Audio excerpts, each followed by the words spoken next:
ఆర్థిక శాఖ మంత్రివర్యులు ఇవాళ రికార్డు 7వ బడ్జెట్ ప్రవేశపెడుతున్న సందర్భంగా తెలుగువారి కోడలు కాబట్టి ముఖ్యంగా మన రాష్ట్రంతో కూడా పరిచయము సంబంధము వారికి ఇక్కడే స్థిర నివాసం కూడా ఉంది కాబట్టి ఈ బడ్జెట్లోనైనా మనకు న్యాయం చేస్తారేమో ఈ బడ్జెట్లోనైనా తెలంగాణ పారిశ్రామిక రంగానికి తెలంగాణలోని పేదలకు తెలంగాణలోని ఇన్ఫ్రాస్ట్రక్చర్కి పెద్దపీట వేస్తారేమని చెప్పి మేము ఆశించినాం.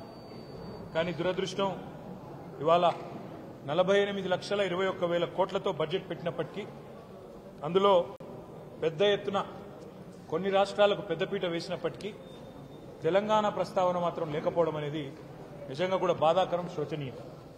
తెలంగాణలో 4 బీజేపీ ఎంపీలు గతంలో ఉంటే ఇవాళ తెలంగాణ ప్రజలు ఆ సంఖ్యను రెట్టింపు చేసినారు, 8 మందిని గెలిపించారు. అయినప్పటికీ 8 రూపాయలు కూడా కేంద్ర ప్రభుత్వం ఈ బడ్జెట్లో ఇవ్వకపోవడం అనేది నిజంగా బాధాకరం, తీవ్రంగా కూడా తెలంగాణ ప్రజలందరినీ కూడా విస్మయపరిచిన అంశం. బడ్జెట్ చూస్తూ ఉంటే ఇప్పటిదాకా నేను కామెంటరీ కూడా వింటా ఉన్నాను. ఇది కేంద్ర బడ్జెటా లేకపోతే బీహారు ఆంధ్రప్రదేశ్కు సంబంధించిన బడ్జెటా అనే విధంగా ఇవాళ చాలా మంది మాట్లాడుతూ ఉన్నారు. మాకేమీ ఆంధ్రప్రదేశ్కి ఇచ్చినందుకు బాధ లేదు. సాటి తెలుగు రాష్ట్రం, తప్పకుండా వారు బాగుండాలి, మంచిగా ఉండాలని కోరుకుంటోళ్ళం తప్ప వారికి నష్టం జరిగితే మేము కూడా బాధపడతాం. కానీ ఆంధ్రతో పాటు ఆంధ్రాకు ఇచ్చినట్టుగానే మీరు ఆంధ్రప్రదేశ్ పేరు చెప్పిన ప్రతిసారి ఏమన్నారు కేంద్ర మంత్రి గారు? ఆంధ్రప్రదేశ్ పునర్విభజన చట్టం అని మాట్లాడింది. కానీ ఆంధ్రప్రదేశ్ పునర్విభజన అంటేనే 2 రాష్ట్రాలకు సంబంధించిన ప్రయోజనాలు ఆ చట్టంలో ఉన్నాయి. కానీ మొత్తం స్పీచ్ కాపీలో ఎక్కడ కూడా కనీసం తెలంగాణ అన్న పదం కూడా మంత్రి గారు మాట్లాడకపోవడం బాధాకరం.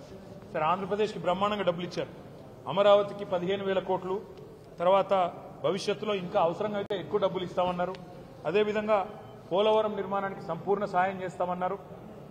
అదే మాదిరిగా ఆంధ్రప్రదేశ్లో మరి పారిశ్రామిక అభివృద్ధికి ప్రత్యేక సహకారం ఇస్తామన్నారు. Vizag Chennai industrial corridors పెడతామన్నారు.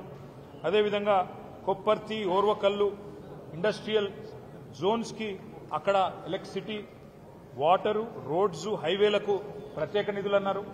Vizag Chennai corridor కూడా డబ్బులు. అదేవిధంగా బెంగళూరు కూడా, హైదరాబాద్ బెంగళూరు కారిడార్ కూడా డబ్బులు ఇస్తున్నామన్నారు. అదేవిధంగా ఆంధ్రప్రదేశ్లోని వెనుకబడ్డ ప్రాంతాలకు ప్రత్యేక ప్యాకేజీ అన్నారు. రాయలసీమ, ప్రకాశం, ఉత్తరాంధ్ర జిల్లాలకు ప్రత్యేక ప్యాకేజీ అన్నారు. మాకు ఆంధ్రప్రదేశ్కి ఇచ్చిన దాని మీద దుగ్ధ లేదు, బాధ లేదు, అసూయ లేదు. తెలుగు రాష్ట్రం, పక్క తెలుగు రాష్ట్రం బాగుపడితే సంతోషించటోళ్ళమే, తప్పకుండా స్వాగతిస్తాం ఆంధ్రప్రదేశ్కి ఇచ్చిన దాన్ని.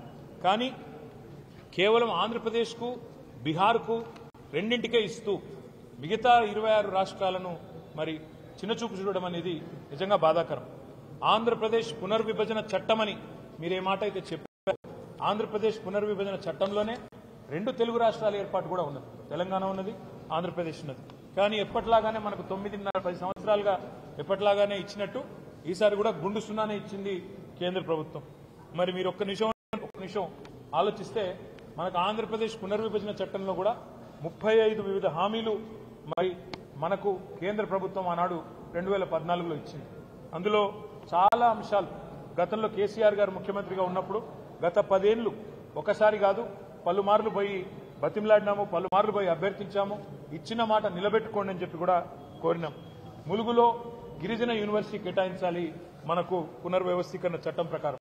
కానీ పేరుకేదో యూనివర్సిటీ ఇచ్చినట్టు గతంలో ప్రకటించారు తప్ప ఇప్పటి వరకు డబ్బులు కేటాయించలేదు.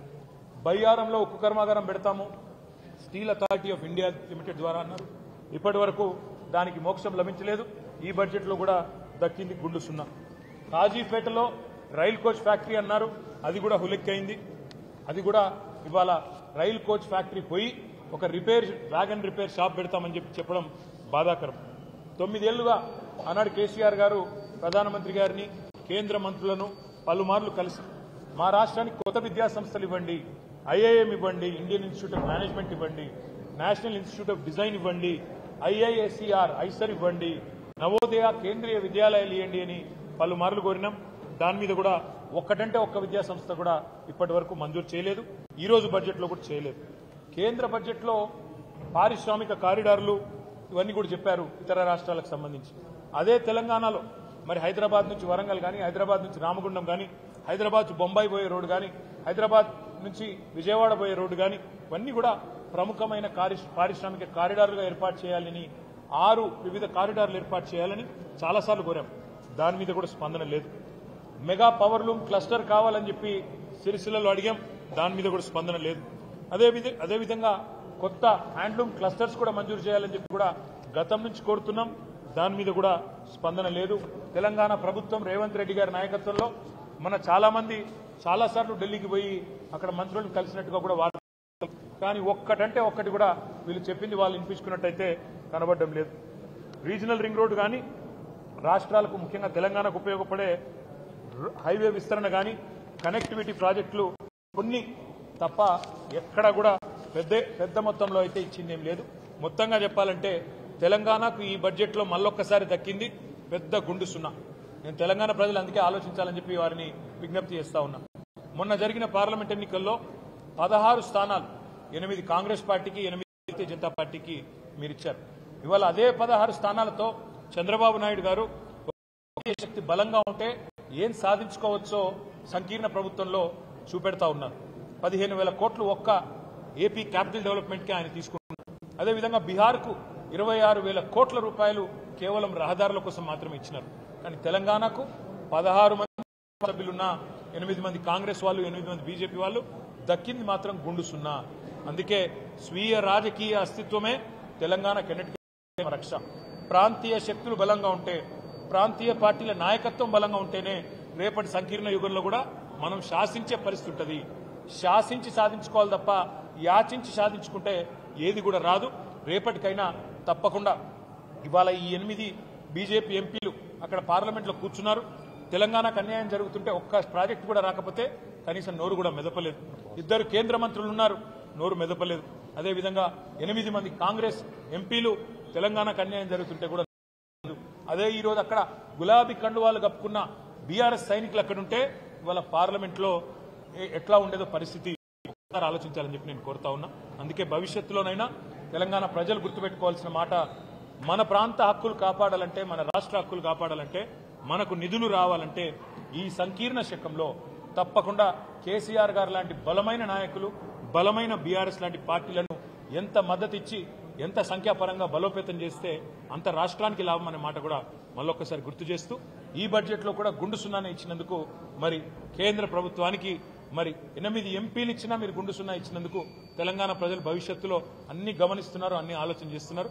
తప్పకుండా తగు రీతిలో నిర్ణయం తీసుకుంటారని చెప్పి కూడా మేము ఆశిస్తాం.